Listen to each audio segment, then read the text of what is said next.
It's time now for the Success is Subjective podcast.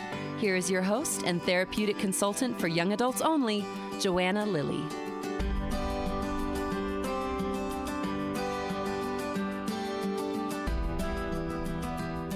Hi, and welcome to the show. If you're new here, I'm glad to have you. This podcast was formed to collectively build a bank of stories from normal people sharing their non-linear paths. Unfortunately, social media paints a narrow picture of what success looks like, so I'm doing my best to spread the news that changing course is actually common, and you don't have to know what you want to do the rest of your life at 18. If you're a parent worried about your young adult and whether their path is leading them to success, you're in the right place. I'm a therapeutic consultant who works with young adults to connect them with resources that'll help them get back on a better path. So if you're curious, let's chat. You can schedule a free consultation through my website, which you can find the link for in the show notes. Today, my guest is Maya Kruger. Maya is a licensed psychotherapist based in New York who specializes in trauma with a focus on generational trauma. She's also a theater artist, a wife, and a mom of 2 girls. She does not need a long intro. I really enjoyed this conversation, so let's not wait any longer. Here's Maya. All right, Maya, thanks for being a guest on the podcast. Thanks for having me. I'm excited to be here. I'm so excited to actually hear more about your story. So let's just dive right in. Why don't you tell our listeners, where did you grow up and what was the information that you were getting kind of either within your family or kind of the community in which you were raised about what you were supposed to do after high school? Oh, well, first of all, I grew up in Israel. So it's a different way. It's a different upbringing completely. I'm the daughter of a chemistry professor and a researcher in the field of glass and inorganic chemistry. So that part was very emphasized as the pinnacle of intelligence, and an English teacher who had a background in early childhood education. It was definitely, you should go into academics, that's where it's at. And I was a very theatrical, albeit shy child. So it was a weird mix. Theatrical as in I could, really lip sync a song in front of a mirror, but I'm not the kid that would get on a table and perform. It was too much. I gravitated towards the weird theater kids. That was more my vibe. And I thought that's what I was going to do. I was going to mix academics and theater. And that's what I kind of did in high school. You get to choose 2 majors in high school. I chose to learn Arabic, which also connected me to my Jewish Iraqi roots. That's where my dad is from. And my activism. And I was going to change the world through theater. That was something I was very excited about. And I got to do some of that work, but then life really threw me a curveball when I was 18. All right, so just let's dive right in. What was the curveball? Well, in 18 in Israel, you're getting ready for getting drafted to the mandatory military service. For girls, it's 2 years. For boys, it is 3 years. And I really wanted to be, what would you call it? Like a hike instructor. It's actually a really cool role. And I was super crunchy theater kid. And I loved the whole idea of outdoors and spirituality, and it would be a meaningful service and not combat.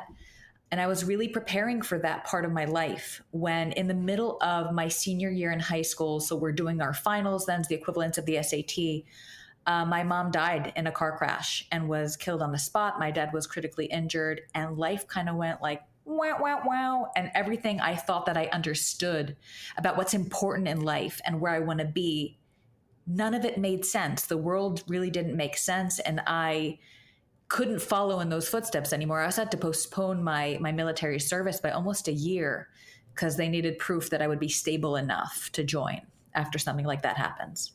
Wow. Okay, so let me pause with that for a second, because that feels very validating to understand trauma and grief, like profound trauma and grief. Yeah. But I'm curious, from your perspective, how did that play out? Well, my mom was the closest person to me. We even went hiking that morning together. So it all felt very surreal. It also, she lost her mom when she was in her 20s. I never met my maternal grandmother. And that was my biggest fear, was losing my mom. So we had this very intense, very close-knit, very loving and friendly relationship as well. I mean, she wasn't just a great mom. She was a crunchy hippie from upstate New York. She went to Woodstock. She was awesome. And losing her meant so much to me. It was the ultimate worst case scenario. Yeah. And also showed me my own father's fragility. And if you know anything about Israeli or Iraqi Israeli culture, these are some macho dudes. So to see that man in critical condition and being told to not keep my hopes up because it's not looking good was very humbling and very scary and very, okay, I guess I'm on my own now, and trying to make sense of that. My clinical work that I do now is a lot about trauma and generational trauma. And I think I'm drawn to that because I know it. It was in the background. It was the backdrop of my relationship with my mother, and it became my own story. And I am now a mother of daughters and trying with all my might to not give them that specific issue. I'll give them other things, but I think the goal is give your kids new issues that you didn't have. Trauma in Israel is not new. We're more in the headlines unfavorably in the last 2 years, but it is a country that is wrought with pain. The Jewish experience is traumatic and resilient. That's another important component to bring in here. And I had a wonderful support network. It wasn't what I wanted because I wanted my mom to get me through the death of her, which is kind of ironic, but that made sense to me. She should be helping me through this. It's also her fault. And who does that? There were a lot of feelings about this. But entering my adult year, or my professional life, my adult life, at 18 with that deficit of a mother and a traumatic loss positioned me differently. I wasn't just a happy-go-lucky 18-year-old, maybe a little quirky, weird theater kid, but I was a very traumatized, lost, unfulfilled theater kid that is now entering the world and not knowing where I belong. Wow. Okay. And you alluded to a little bit of what it is that you're doing now, personally and professionally, but let's kind of fill in the gaps between, this very jarring, upheaval at, right around your 18th year. And what does that mean for how you kind of led on the journey that you led getting to where you are now? Yeah. I think that creativity was always a really strong outlet for me. And the year prior, I actually went on an outward bound trip in the States. I just thought it was kind of positioned to me as it's a really cool program and you love to hike and it's an adventure. And I thought, great, that sounds awesome. And I had to advocate for that. It took me 2 years to convince my parents to send me on a flight to Bumble F, Colorado, and go on a 12-person plane in the middle and let me go and not shower for 3 weeks and, sleep by myself. The whole thing it kind of sounds insane, but it was profoundly meaningful. I also did not know that kids that are court mandated go there, kids with addiction issues go there. And I was kind of like, and my thing is, I just really like to hike. And I was like the weird kid there. I am still in touch with a lot of the people that I met on that trip, but I'm talking about this component in this program because I don't think that had I not done this trip, I wouldn't have had the tools to survive my mom's passing. So it toughened me up and helped me find myself spiritually, really find who I am as much as you can at 17, because come on. But it gave me enough of a foundation to survive that big blow that I then encountered. In the Army, I ended up being a soldier teacher, and I was teaching Arab and Jewish kids at school and then running some after-school programs for at-risk youth. And I found a lot of meaning in that. And then I became a commander of other soldiers that were doing the same. And at some point, I was in charge of 70 soldiers, and I loved it. And I kept finding myself very ironically in the role of mom. Like the maternal commander, I'm the one that knows about when your boyfriend broke up with you, and I'll check in. And I really relished in that role. And then I really wanted to become an actress. And it felt like if I could find a relief from existing as Maya, as myself, then I can somehow survive this life. And acting is where it's at. It's historically where it worked for me. The stage was a comfortable place. I got to be in character, and I took the SAT and auditioned to go to school in the States. And after getting accepted, I decided I'm not going to go. I didn't want to be away from my family. And I went to a small conservatory in Tel Aviv, very competitive, but small conservatory where we were at school from 8 to 8. It was very crazy and intense and amazing, and I learned a lot. And during the first year, my teacher, Chava, took me aside. I thought I was doing amazing. And she said, yeah, if you don't get your ass into therapy, I need to kick you out of the program. And I was like, what do you mean? What do you mean? And it was an improv-based school, so very method acting. So we were playing in each other's stories. The whole first year is just improv and experimenting with being in different timelines and storylines. And I would always get cast as someone's mother, which was so infuriating to me. But I never wanted to play my own story. And she picked up on that. She was a psychodramatist. And she said, there's no room for that. And I told her, but I'm playing all these other people. That's the goal of acting. She said, no, it's not. It's to get you to be more yourself. And if you can't connect as yourself, you have no business in this business, basically. So I indeed put my ass into therapy. And it was transformational. It was a psychodrama treatment I think I was with her for about 4 years. See this lady once a week. And I had to do some deep grief work that I was profoundly avoiding in multiple ways through different relationships and through pretending that I was just so focused on this career when I was just trying to avoid myself. At the end of my schooling, I ended up participating in the writing of what turned out to be a very successful musical at the National Theater there about ADD and ADHD, titled Concerta for 8. And I discovered that, hey, I really like to write. And I actually enjoy being in the role of the writer and behind the scenes more than I like being on stage. And I decided that I want to study why theater and the arts are so healing. So I saved up money for a couple of years and I moved to the States to do the NYU Drama Therapy Masters and have worked in a variety of settings in hospitals and music therapy with people that are chronically and persistently mentally ill in a more kind of thought disorder way, and moved into trauma and perinatal and mood disorders, which is my happy place and where I find a lot of meaning. And now I have a group practice. And like, way to put a bow on it at the end. Yeah. Like that, hashtag healed. Yes. Yeah. No pain. What are you talking about? Yeah. I'm so happy all the time. Life is easy. Oh my gosh. Okay. I'm sorry. What I appreciate about you is that through the seriousness of everything that you just discussed, you are, the theatrical side of you just like beams out of you. I mean, I speak with tons of people all the time, but the work that you do, who you are, your journey is, I think, I imagine, here's my, like, really what I'm getting at. I wonder if the conservancy teacher were to look at you now, right? If she, what was that? Did I say that right? Was it conservatory? She's a conservatory. I don't know. You're talking to an Israeli about proper English grammar. I'm going to mess up and say it in an accent too. Yes.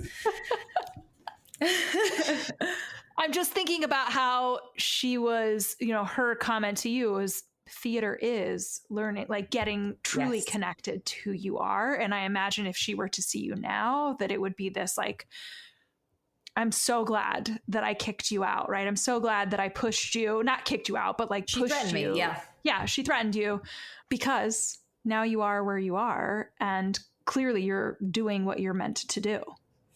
I think that, Chava was a pivotal character in a lot of our cohort stories. We all had nightmares about her. We were all kind of scared of her. She'd sit there with her black shawl, kind of like a bat, judging you. And she was brilliant and could be amazingly compassionate and then say something that would hit you like a dagger in the eyeball. And she left a lasting impression on all of us. I've seen her since, and she was actually she was kind of guiding me in the writing of the musical I was working on. And it was more like a collegiate relationship, which was strange. It was like a peek behind the scenes. I think one of the things that I appreciate the most about Chava is she's had her own difficult life story. Mm-hmm. And it would have been so easy for me to place her in the role of mom. And because she was so tough and very boundaried, I didn't allow myself to go to that place. She protected me in that way. And I actually felt the most seen I think I've ever felt when she called me out on that. Because another teacher would have just said, you're doing great. Look at you. You're so into it. And I was so into it for other people, but I was terrified of looking at my own stuff. Yeah. So I think she would have been happy that we're in the same profession. I mean, I don't teach acting, but she also does a lot of psychodrama. And this woman is in her 80s and is still doing TV. She's amazing. She's a legend in the field in Israel. I'm very happy with where I am. And I find that I went to the park the other day with I have two small daughters, 3 and 5, and we went to play at a park nearby, just in our neighborhood. We walked there, and there was another mom with a 3-year-old kid who was playing with my 3-year-old, and we were like playing with the stuffies or making up a story. And then I started talking to the mom, and the kid was saying, "My mommy's on stage." And I was like, "Oh, cool. Tell me." Anyway, this woman plays Elphaba on Broadway. And 10 years ago, had you told me that I met the woman that plays Elphaba, I probably would have disintegrated into a puddle of envy and regret. And I sold out and I gave up on my dream.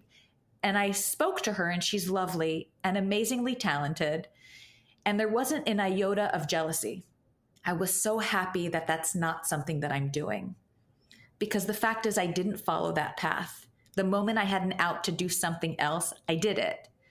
So I kind of have to trust that if I didn't do it, there's a good reason for that. And it doesn't have to be because I'm a coward or whatever. I'm not good enough.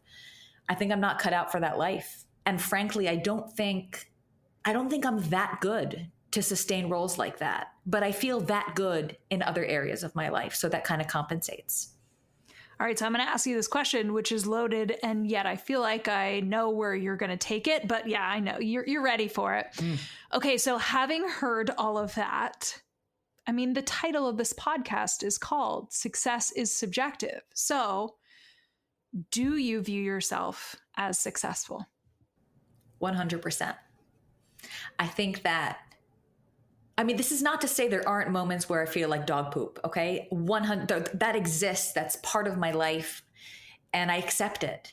I don't think we're meant to be happy in general. I think we're supposed to find meaning. That's our goal here. And I have found meaning. So to me, that is success. I find success in the kind of mom I am able to be most of the time, right? Because I'm going to mess up and I make relational mistakes and I try to correct them.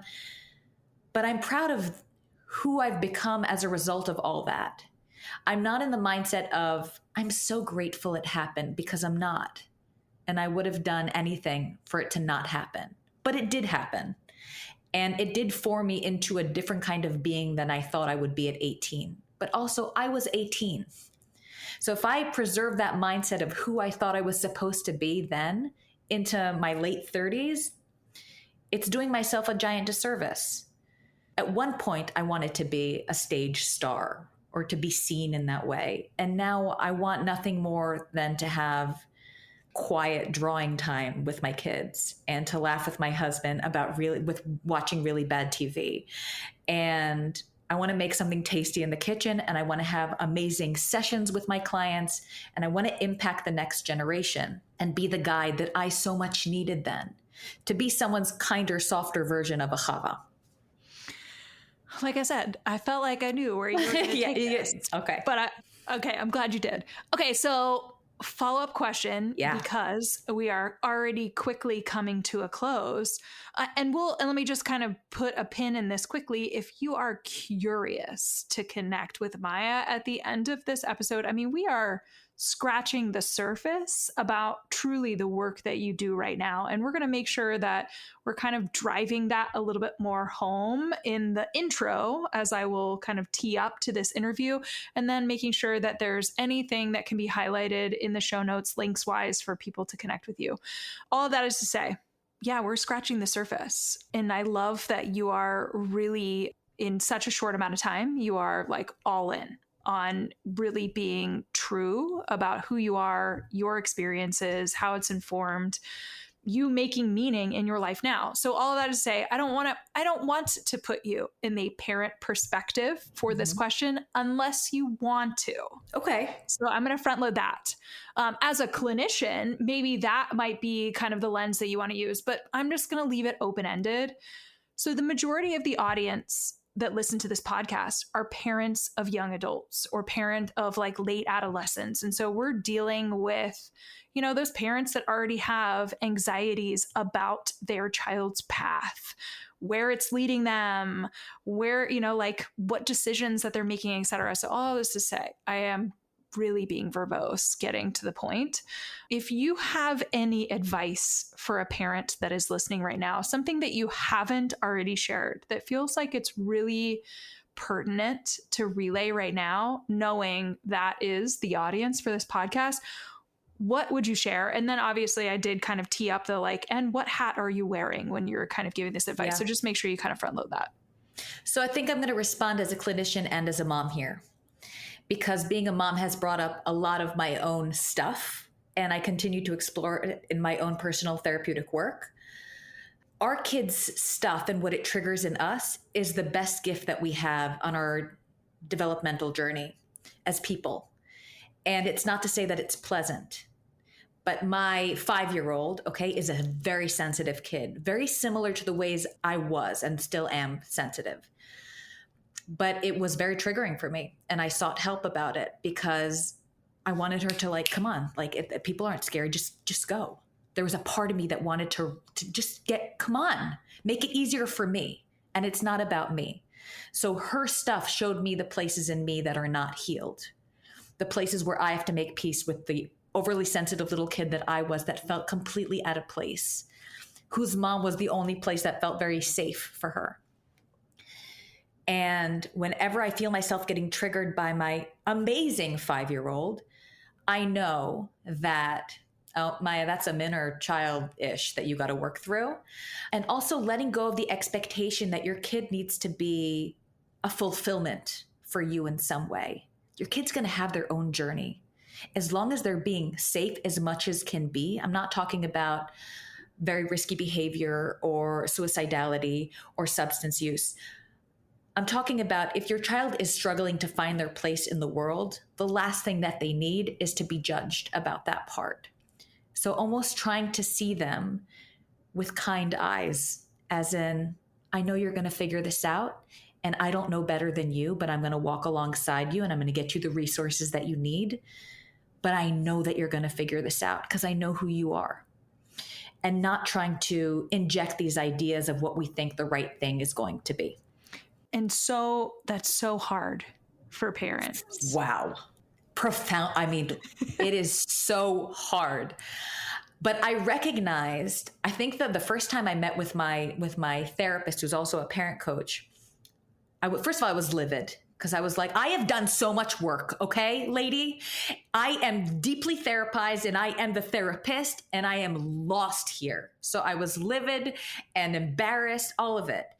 And the first time I spoke with her on the phone for the consultation, I told her, quoting Taylor Swift, "It's me. Hi, I'm the problem. It's me. I am the problem in this dynamic with my amazing 5-year-old. I know it is me. So help me, work on me to make it better for her and for us." And that's exactly what I do in these sessions. And I fight against it and I get panicked when things don't work the way I think they should, but I'm willing to correct it. So I'm getting better at correcting faster. And noticing, that got flared up because of my stuff. Wow. She's 5, dude. She is 5. Back off. Yeah. Thank you. Thank you for the advice, for sharing your story, for clearly, again, being you and like unapologetically honest. I think that's one of the things that really just like draws me to you. And we've only had 2 interactions ever. Like you're just like a very, very beautiful human, and it kind of shines on the way out. So I appreciate that. Thank you again for being a guest. And for anybody that's listening, if you happen to be in the New York City area and you're in need of a clinician, I think I've got a really good one that you just listened to her story. So please reach out. All information will be in the show notes to connect. And Maya, thank you again for taking the time. Thank you for having me. Oh my gosh, I'm just like so grateful. And I kind of wish that I had more time and we could like totally have a conversation about something even unrelated, because I feel like I would be equally mesmerized and like energized. And I don't know, I think I need more of that in my life. So anytime. Anytime. Thanks again for having me. I appreciate it. Yay. Yay. That's it for this week's Success is Subjective episode. We want to thank our guests for joining Joanna on the show this week and for being willing to share your journey. This podcast would not exist if it weren't for people such as yourself. Stay tuned for our next episode, where you can bet it'll be another amazing human sharing their personal story with the world. Make sure you check out the show notes, where you will find contact information, website details, and all social media for our guest. If you're interested in being a guest on the podcast, you can email joanna@lilleyconsulting.com.